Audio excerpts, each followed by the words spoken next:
Irmãos queridos, nós vamos abrir a palavra de Deus no Evangelho de Jesus Cristo, conforme o registro de Marcos, capítulo 5. Marcos, capítulo 5.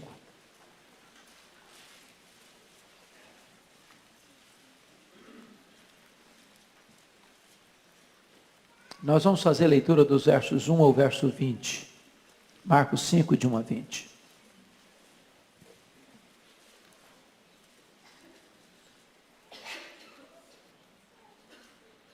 Está escrito: entre mentes, chegaram a outra margem do mar, a terra dos Gerazenos. Ao desembarcar, logo veio dos sepulcros ao seu encontro um homem possesso de espírito imundo, o qual vivia nos sepulcros, e nem mesmo com cadeias alguém podia prendê-lo. Porque tendo sido muitas vezes preso com grilhões e cadeias, as cadeias foram quebradas por ele, e os grilhões despedaçados, e ninguém podia subjugá-lo. Andava sempre, de noite e de dia, clamando por entre os sepulcros e pelos montes, ferindo-se com pedras. Quando de longe viu Jesus, correu e o adorou, exclamando em alta voz: que tenho eu contigo, Jesus, Filho do Deus Altíssimo? Conjuro-te por Deus, que não me atormentes. Porque Jesus lhe dissera: espírito imundo, sai desse homem. E perguntou-lhe: qual é o teu nome? Respondeu ele: Legião é o meu nome, porque somos muitos. E rogou-lhe encarecidamente que os não mandasse para fora do país. Ora, pastava ali pelo monte uma grande manada de porcos. E os espíritos imundos rogaram a Jesus, dizendo: manda-nos para os porcos, para que entremos neles. Jesus o permitiu. Então, saindo os espíritos imundos, entraram nos porcos. E a manada, que era cerca de 2.000, precipitou-se de despenhadeiro abaixo para dentro do mar, onde se afogaram. Os porqueiros fugiram e o anunciaram na cidade pelos campos. Então saiu o povo para ver o que sucedera. Indo ter com Jesus, viram o endemoniado, o que tivera a legião, assentado, vestido, em perfeito juízo, e temeram. Os que haviam presenciado os fatos, contaram-lhes o que acontecera ao endemoniado e acerca dos porcos. E entraram a rogar-lhe que se retirasse da terra deles. Ao entrar Jesus no barco, suplicava-lhe o que for endemoniado, que o deixasse estar com ele. Jesus, porém, não lhe o permitiu, mas ordenou-lhe: vai para a tua casa, para os teus, anuncia-lhes tudo que o Senhor te fez, e como teve compaixão de ti. Então, ele foi e começou a proclamar em Decápolis tudo o que Jesus lhe fizera, e todos se admiravam. Amém. Irmãos queridos, o mundo tem hoje mais de 7 bilhões de pessoas. Mais de 7 bilhões de pessoas. Dos mais diversos matizes raciais. Dos mais diferentes estofos culturais. Pessoas das mais diversas religiões. Brancos, negros, pardos, amarelos, religiosos, ateus, ricos, pobres, doutores e letrados, gente mergulhada nas selvas, perdidas nas montanhas geladas da Ásia, pessoas dos grandes centros urbanos, pessoas dos mais diferentes matizes. A Bíblia diz que o amor de Jesus não é apenas por esta vasta multidão. Ele é capaz de distinguir nesta imensa multidão uma pessoa e amá-la profunda, absoluta e totalmente. E se existisse apenas essa pessoa no mundo, ele viria para morrer por ela. É assim que o apóstolo Paulo entendeu: Cristo me amou e a si mesmo se entregou por mim.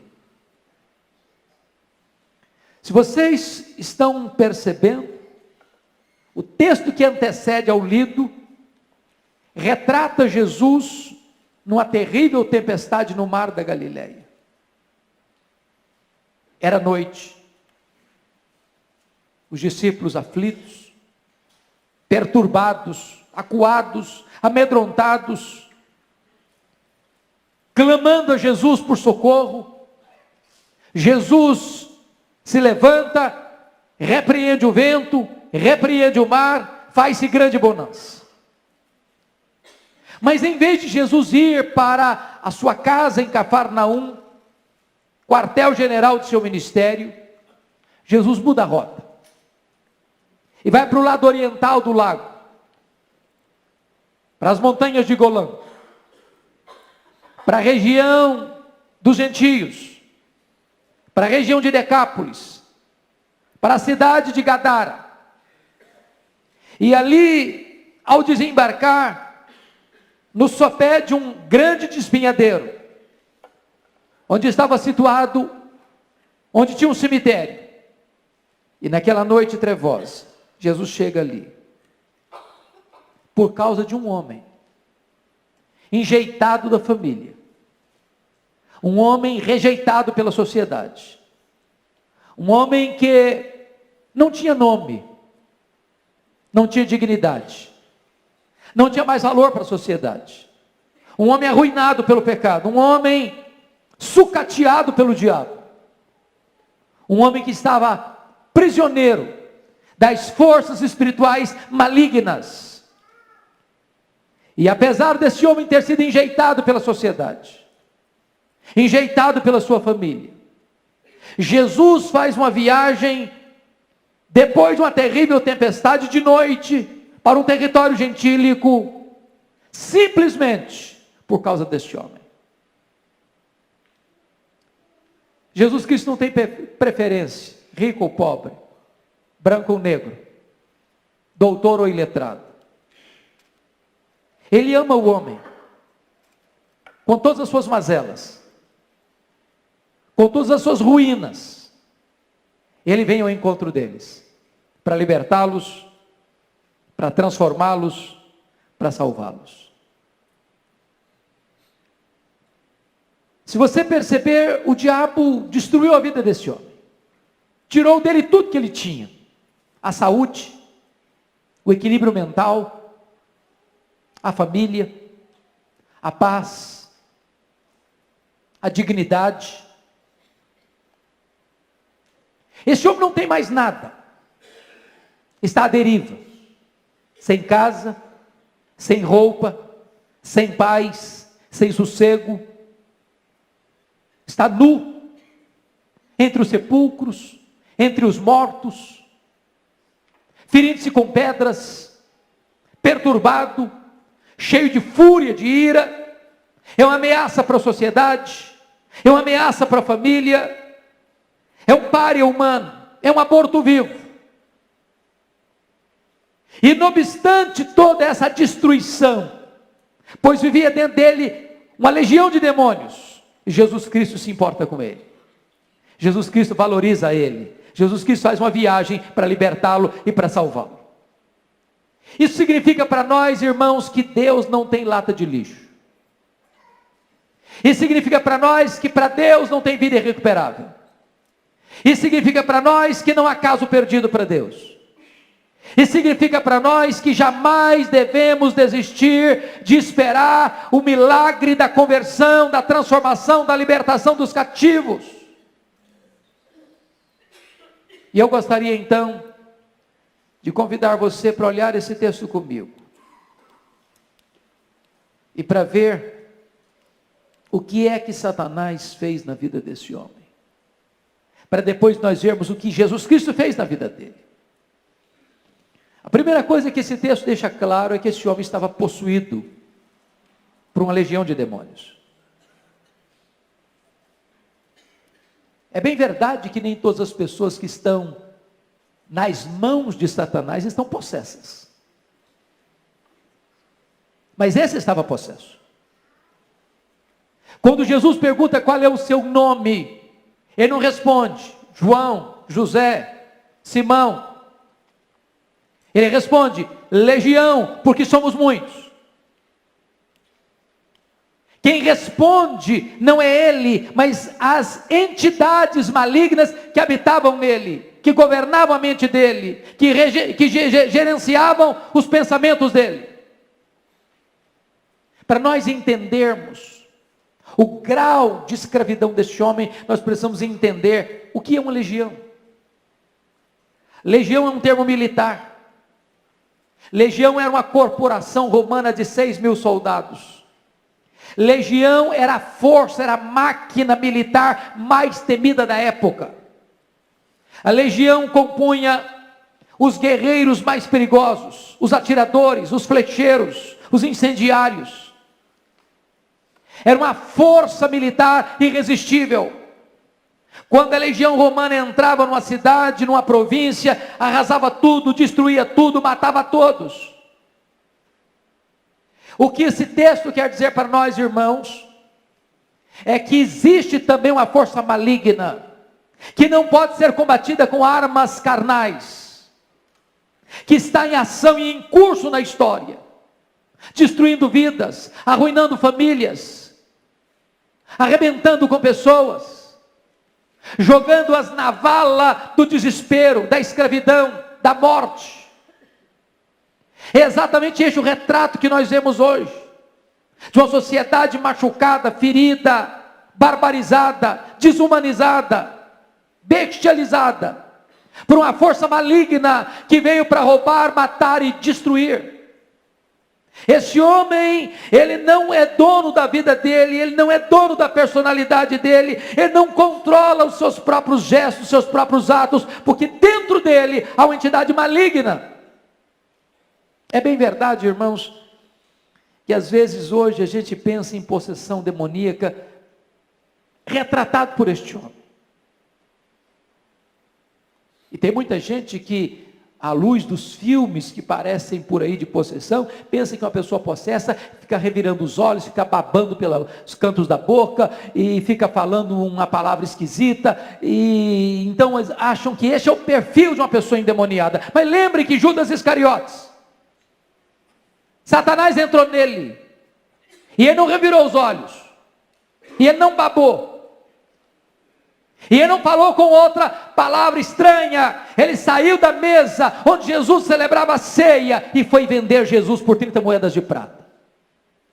Há muitas pessoas com ternos bem cortados, com sapatos bem engraxados, nos mais bonitos escritórios de São Paulo e do mundo, que por ganância e amor ao dinheiro são tomadas por Satanás, para traírem o Filho de Deus.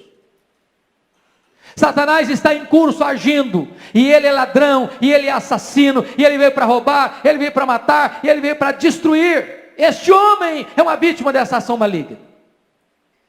Mas em segundo lugar, irmãos, notem vocês que a força maligna nesse homem não pode ser contida por força humana, porque diz a Bíblia que eles colocaram algemas, eles colocaram cadeias, e ele despedaçava tudo.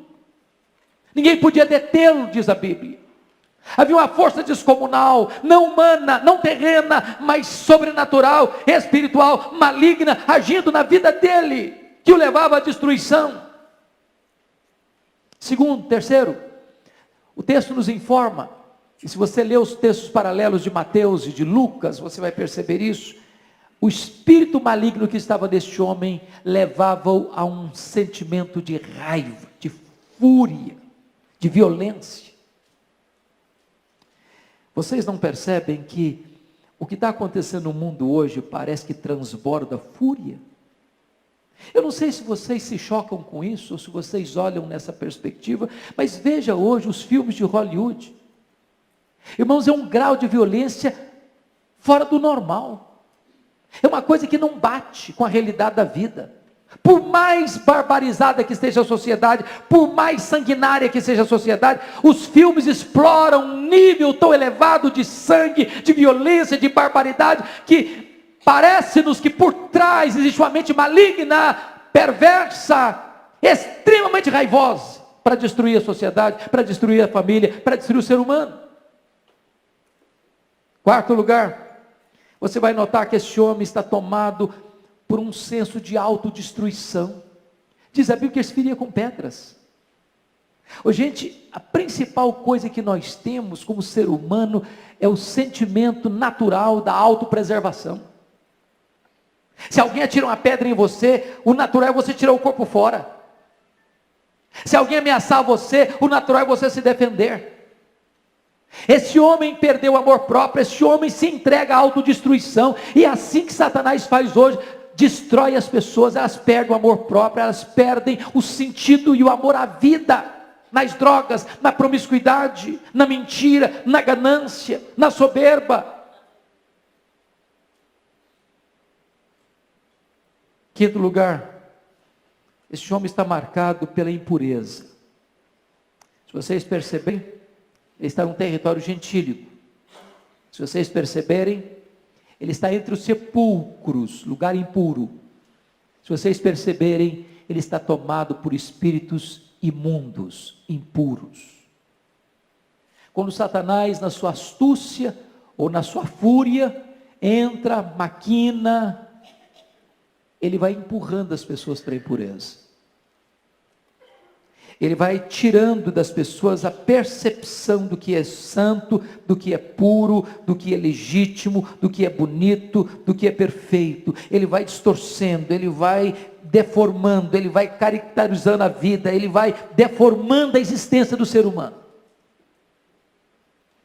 Mas mais do que isso, se vocês notarem, Satanás leva este homem ao tormento existencial. Diz o texto que ele gritava de dia e de noite, correndo entre os sepulcros, e às vezes o espírito o impelia para o deserto. Não tem paz, não tem sossego, não tem equilíbrio, não tem descanso. Este é o retrato do que Satanás pode fazer com o ser humano. Leva a pessoa ao fundo do poço, transforma a pessoa num capacho, destrói sua vida, destrói sua dignidade, destrói sua paz, destrói sua harmonia, destrói seu casamento, destrói seu nome, destrói sua honra, destrói sua família, destrói seu corpo, destrói sua alma. Este homem está sendo este retrato. Mas você pergunta, diante de uma cena dessa, o que a sociedade fez por esse homem? Duas coisas. Primeiro, desistiu dele. Desistiu dele. Irmãos queridos, é importante entender isso. As instituições humanas, as instituições governamentais podem ajudar e ajudam. Tem responsabilidade de ajudar? Tem. Mas há determinados momentos em que ela não pode mais ajudar. Porque agora é uma assistência espiritual que forças humanas terrenas não podem agir eficazmente.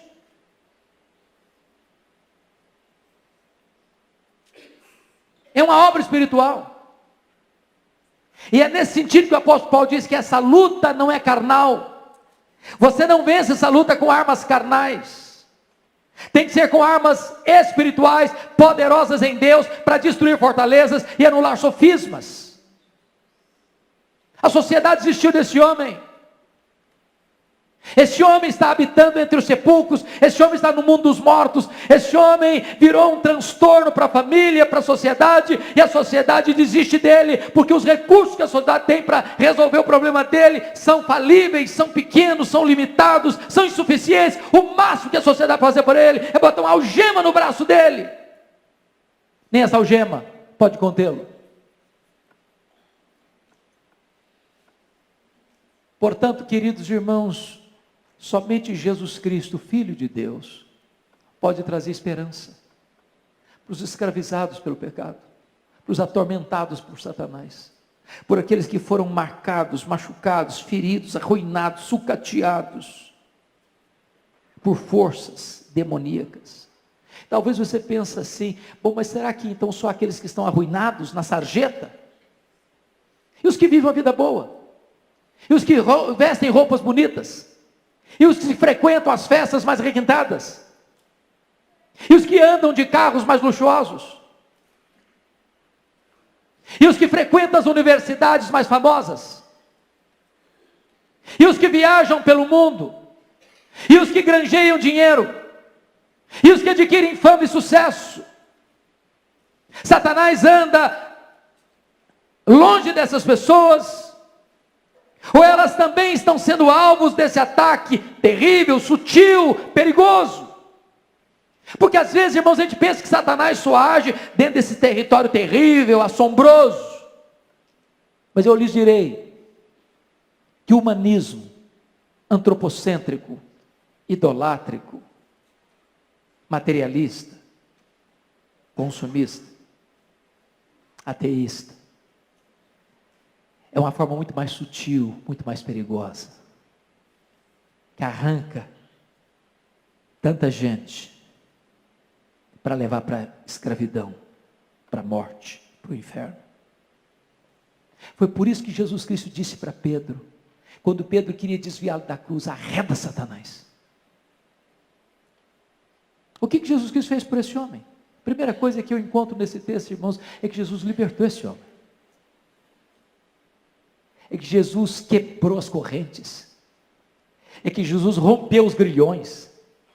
É que Jesus abriu os portões de ferro. É que aquele homem que não sabia o que era liberdade, o que era equilíbrio, o que era paz, o que era sossego para a sua alma, o que era perdão para os seus pecados, o que era alegria de viver, Jesus Cristo fez por ele. Eu não conheço a sua história, eu não conheço a sua vida, eu não conheço os detalhes da sua existência, mas eu quero dizer para você nesta noite, em nome de Jesus, que Jesus de Nazaré está aqui nesta casa, está aqui neste templo, e Ele é poderoso para perdoar, para libertar, para transformar, para trazer paz para a sua alma, para trazer equilíbrio para o seu coração, para trazer vida para a sua vida. A segunda coisa que Jesus Cristo fez para esse homem, irmãos, foi devolver a ele a dignidade da vida. Devolver dignidade da vida. A primeira coisa que você vai notar é que esse homem está assentado agora aos pés do Senhor Jesus. Esse homem não tinha paz, ele não tinha sossego, ele não sentava, ele não dormia, ele não descansava. A alma dele era uma tempestade, o coração dele era uma tormenta. Os vendavais que sopravam furiosamente na vida desse homem eram piores do que os vendavais que Jesus acalmou no mar da Galileia. E agora, quando Jesus o liberta, esse homem está em paz, sereno, assentado aos pés do Senhor Jesus. Talvez você não tenha tido descanso para o seu coração. Tudo que você faz não faz sentido. Tudo que você ganha não preenche o vazio do seu coração. Você vai para aqui, você corre para lá. Mas a sua alma está inquieta, desassossegada. Eu quero dizer para você que Jesus pode acalmar o seu coração. Ele pode aquietar a sua alma. Ele pode serenar o seu coração. E você pode conhecer a bênção de assentar aos pés de Jesus, para ouvir a sua doce voz, para aprender com Ele, que é manso e humilde de coração. Ele pode dar significado à sua vida, Ele pode dar paz à sua alma, Ele pode dar equilíbrio para o seu viver. A terceira coisa que o texto nos informa é que este homem, notem isso, ele está vestido. É curioso isso. Já perceberam como Satanás quer deixar as pessoas nuas? Expô-las? Já perceberam como a sensualidade anda solta no ar? Já perceberam como esse sentimento de atrair as pessoas pela sensualidade é tão forte na nossa cultura? Aqueles que têm um encontro com Jesus Cristo, eles passam a ter respeito próprio, pudor. Pudor. Eu posso lhes dizer que as nossas vestes revelam mais o nosso interior do que cobrem o nosso exterior. As nossas vestes revelam muito mais a nossa alma do que cobrem o nosso corpo. Quando você tem um encontro com Jesus, você começa a entender que o seu corpo é o templo do Espírito Santo. Que você não pode usá-lo de maneira irresponsável para provocar a sedução e levar o outro ao pecado, mas você tem responsabilidade de cuidar do seu corpo com dignidade. Mas mais do que isso, o texto nos informa que esse homem está também em perfeito juízo. Perfeito juízo. Os estragos que Satanás fez na mente desse homem foram revertidos. Aquilo que poderia ser talvez diagnosticado como uma doença mental, apenas como uma doença mental, Jesus Cristo vai lá e repara. Podem ter certeza disso, irmãos. É muito perigoso a gente dar um diagnóstico errado. Eu gosto muito de um escritor que diz o seguinte: eu prefiro chamar demônio de gente que chamar gente de demônio. Eu prefiro errar chamando demônio de gente que chamando gente de demônio. Porque hoje, dentro do meio evangélico, qualquer probleminha emocional é o demônio.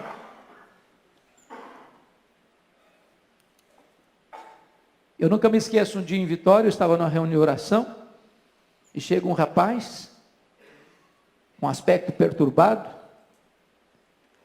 e as pessoas que estavam na reunião de oração ficaram um pouco cismadas de orar com ele, e então eu fui, por livre e espontânea pressão, escalado para orar com ele.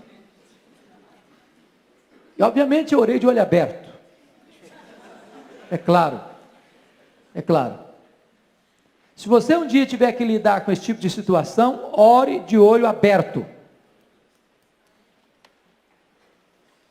Mas comecei a perceber que aquele moço, enquanto orava, ele repetia como um mantra uma frase: sai, sai, sai, sai. Dando a impressão que ele estava expulsando alguma entidade maligna dele mesmo. Percebi imediatamente que aquele moço não tinha nada de demônio. Ele era um menino que tinha um problema mental grave, sério, precisava de tratamento. Quando fui examiná-lo, conversar com ele em detalhes, percebi que ele frequentava algumas igrejas neopentecostais. E lá, ao chegar, as pessoas queriam expulsar os demônios dele. Sai, sai, sai. E essa frase ficou gravada na mente dele. E eu continuou dizendo: sai, sai, sai. Fez um tratamento adequado, ficou curado. Graças a Deus, tem uma vida equilibrada. Mas existe o reverso. Muitas vezes se trata como doença mental aquilo que é demônio. Muitas vezes se aplica um recurso puramente medicamentoso para alguém que só vai ser curado no momento que for liberto. Este é o caso. Esse homem não tinha paz na sua mente. Ele vivia de noite e de dia gritando entre os sepulcros, furioso, nu, se ferindo com pedras. E no exato momento em que ele foi liberto, no exato momento em que ele foi perdoado, no exato momento em que ele foi salvo, diz a Bíblia que ele estava em perfeito juízo, vestido, assentado aos pés do Senhor Jesus.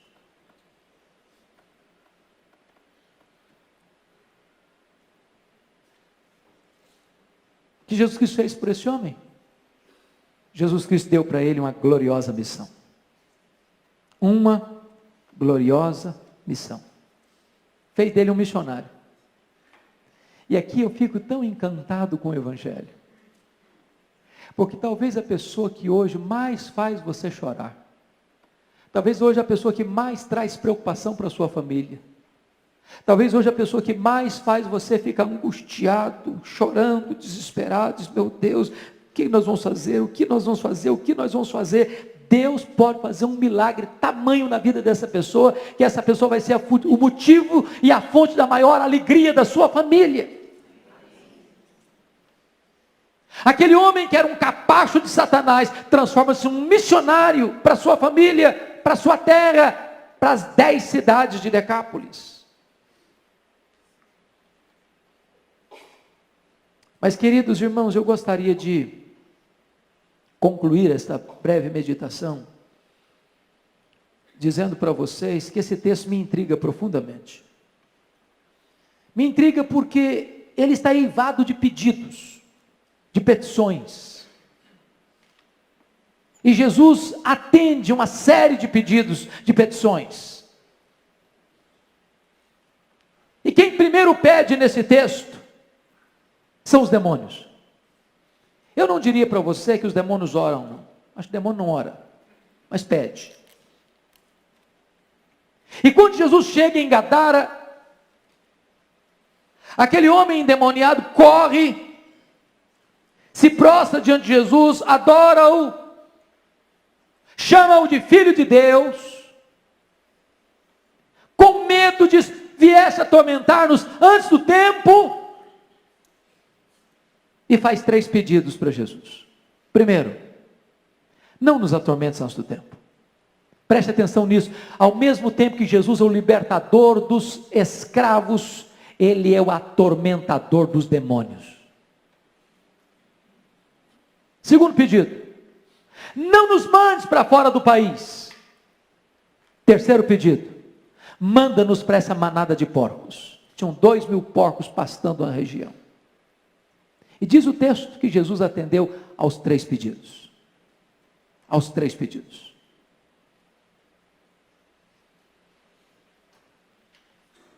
Talvez você pergunte, mas por que Jesus atendeu os 3 pedidos? Dos demônios? Primeiro, irmão, Jesus atendeu esse pedido para mostrar para todo mundo, para você e para mim ainda hoje, que os demônios não são um mito, não são uma lenda. Que nós não estamos aqui contando histórias aterrorizantes para assustar os incautos. Que os demônios existem, que o diabo existe, que é uma corja perigosa,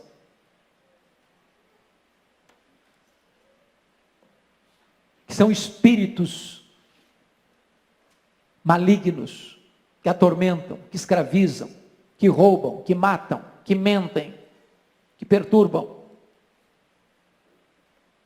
Que a nossa luta não é contra sangue e carne, mas contra esses principados e potestades, contra esses dominadores deste mundo tenebroso, contra essas forças espirituais do mal nas regiões celestes. Nós precisamos entender isso.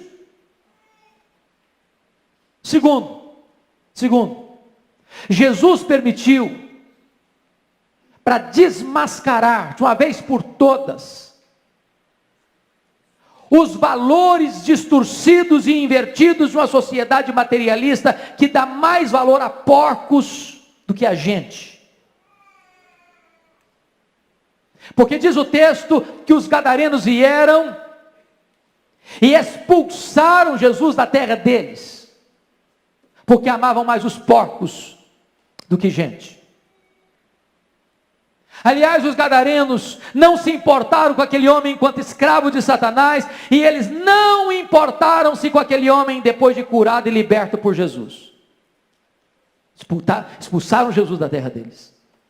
Terceiro, Jesus permitiu, para ficar claro, evidente para todos, que quem tem poder e quem tem autoridade é Ele, Jesus Cristo. Os demônios ficam se Ele permitir, os demônios saem se Ele mandar. É importante entender isso, queridos irmãos. Nós estamos diante daquele que veio para desfazer as obras do diabo. Nós estamos diante daquele que já foi lá e amarrou o valente, e arrancou a armadura do valente, e saqueou a casa do valente. Você e eu, estando aqui nesta noite, somos prova disso. Porque todos nós, outrora, estávamos na potestade de Satanás, no império das trevas, na casa do valente, e houve um dia em que Jesus Cristo foi lá e nos arrancou com uma mão forte e poderosa.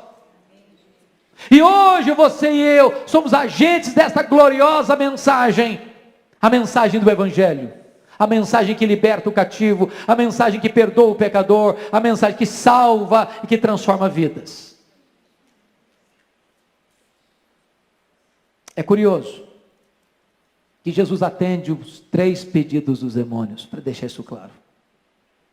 Mas em segundo lugar, Jesus atende o pedido dos gadarenos. E o versículo 17 diz que entraram a rogar-lhe que se retirasse da terra deles. E Jesus não discute. E Jesus não protela. E Jesus não argumenta. Jesus entra no barco e vai embora.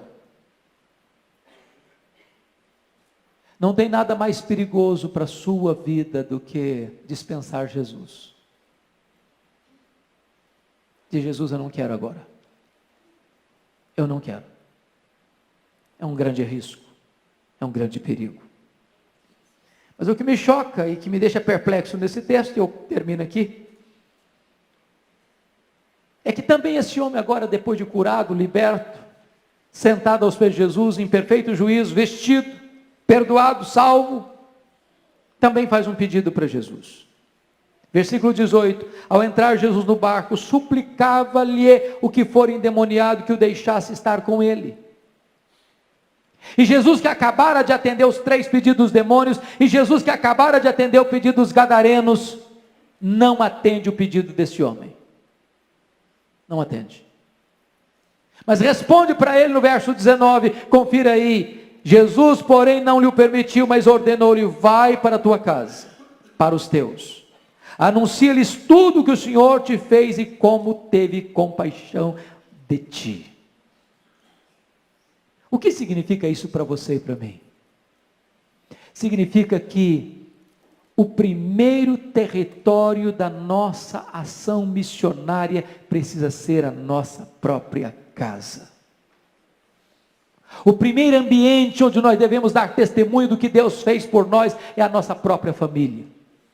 Lá naquele território onde nós somos um problema, agora nós podemos ser a solução de Deus.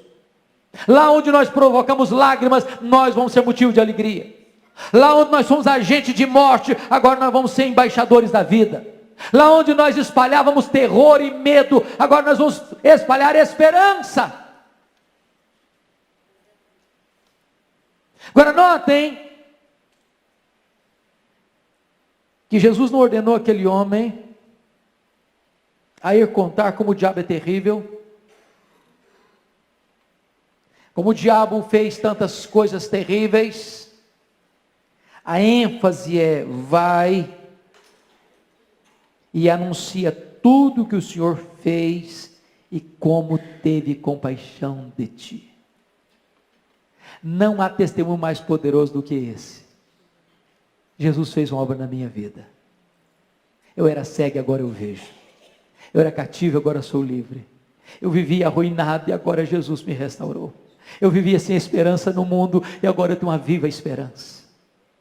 Eu não tinha luz, andava nas trevas, agora eu sou filho da luz, agora eu ando na luz. Eu não tinha prazer para viver, eu vivia me auto-tormentando, me auto-afligindo, e agora eu tenho prazer de viver e de celebrar a vida. Conta como Jesus teve compaixão de ti. E o verso 20 nos informa que então ele foi e começou a proclamar em Decápolis. Decápolis são 10 cidades. E ele começou a proclamar em Decápolis tudo o que Jesus lhe fizera. Ele não apenas começou a contar, ele contou tudo. Ele registrou tudo. Ele não deixou nada por dizer. E o resultado está aí, e todos se admiravam. É maravilhoso isso. Jesus vai embora de Gadara, mas antes de sair de Gadara, Jesus manda um missionário para Gadara. Jesus foi expulso daquela terra, mas antes de ser arrancado de lá, ele envia alguém para contar para eles como Deus é maravilhoso. Queridos irmãos, a Igreja Presbiteriana de Pinheiros tem tido diante de Deus o cuidado, o peso, a preocupação, o desejo, o projeto, o anseio de alcançar essa cidade. De alcançar essa cidade. Ricos e pobres. Gente da Cracolândia e gente de cobertura, de apartamento de cobertura. Gente que não sabe assinar o nome, e gente que faz pós-doutorado.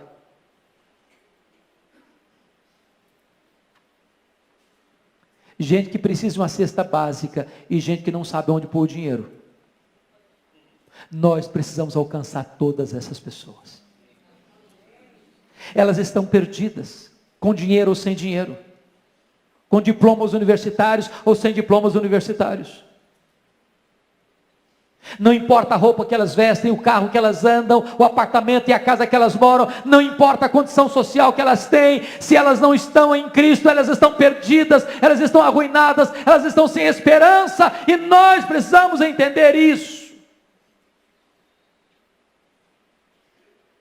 E que a mesma pressa, que a mesma compaixão de Jesus, que diante de uma noite trevosa de tempestade, depois de um dia exaustivo de ensino, ele faz uma jornada solitária para um lugar solitário, num cemitério, porque um homem arruinado estava lá, precisando de graça, de libertação, de salvação, de perdão, de nova vida, e agora este homem é um novo homem, e este homem agora é um missionário, uma bênção para suas cidades, uma bênção para sua família.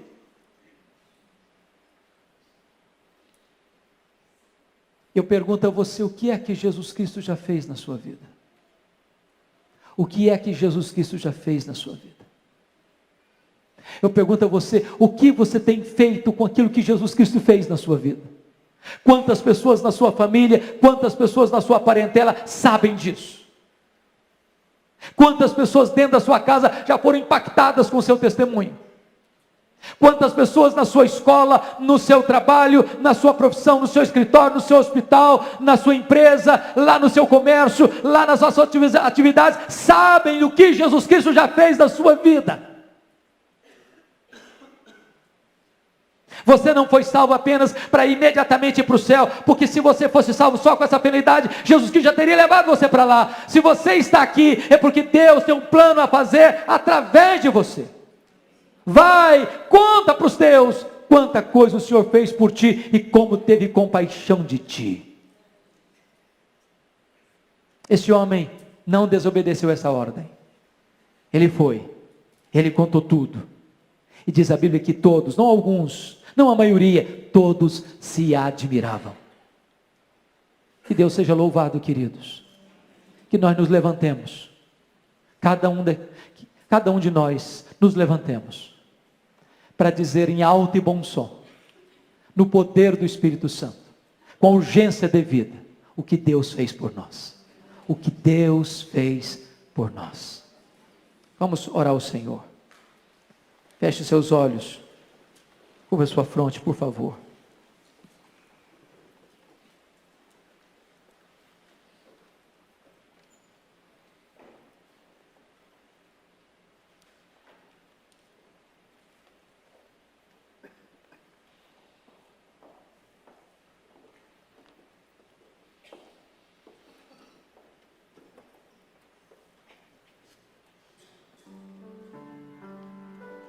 Eu sei que muitos aqui, por uma questão de personalidade ou de temperamento, têm suas limitações de falar abertamente. Talvez aqui muitos tenham ainda limitação de conhecimento. Mas nenhum de nós está dispensado de testemunhar o que Deus fez por nós.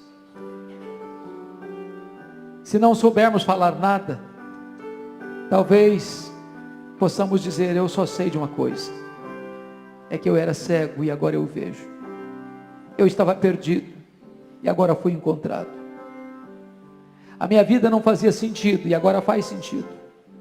Havia um vazio na minha alma e agora eu estou cheio do Espírito Santo.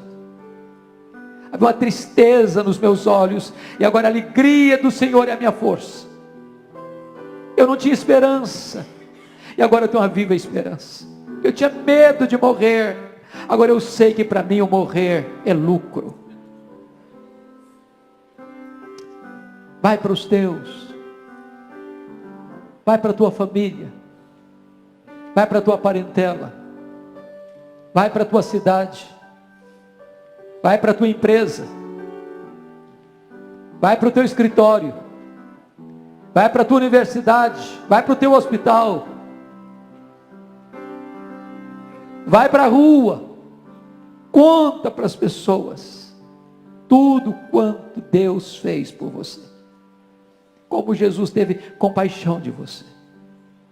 Não se omita, não se acovarde, não feche sua boca, não enrole, ensarilhe as armas, não chegue diante de Jesus de mãos vazias.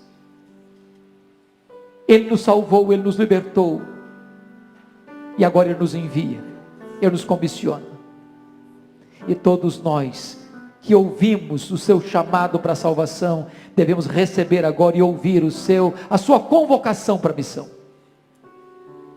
Ó Deus, abençoa o teu povo, abençoa a tua igreja. Se houver alguém aqui nesta noite, Deus, que ainda precisa ser liberto, precisa ser transformado pelo poder do Evangelho, está vivendo sem paz, arruinado, perdido, confuso, alcance esse coração nesta noite, que haja salvação nesta casa nesta noite. Se há alguém aqui, meu Deus, que já foi salvo, mas ainda não é uma testemunha viva, corajosa, cheia do Espírito Santo, Senhor, reveste esta pessoa agora com o poder do alto. Dê a ela a alegria de ganhar seus familiares, seus amigos, seus colegas para Jesus. Dê-lhes a experiência de falar a tempo e a fora de tempo deste nome que é sobre todo nome, o nome que está acima dos demônios, o nome que venceu o pecado, o nome que venceu a morte, o nome que traz esperança para o homem, o nome de Jesus. Levanta a tua igreja, Senhor. Esta igreja que está espalhada nessa cidade, faz esta igreja um facho de luz nessa cidade, faz esta igreja uma agência do teu reino nesta cidade, faz desta igreja, Deus, uma igreja ganhadora de almas nessa cidade, e permita, Deus, que nós vejamos este testemunho se espalhando, e muita gente vindo a te conhecer, e a se render aos pés do Salvador. Glória ao teu nome, porque Jesus Cristo entrou na nossa história. Glória ao teu nome, porque hoje temos uma viva esperança. Bendito é o teu nome, Senhor, em nome de Jesus, amém.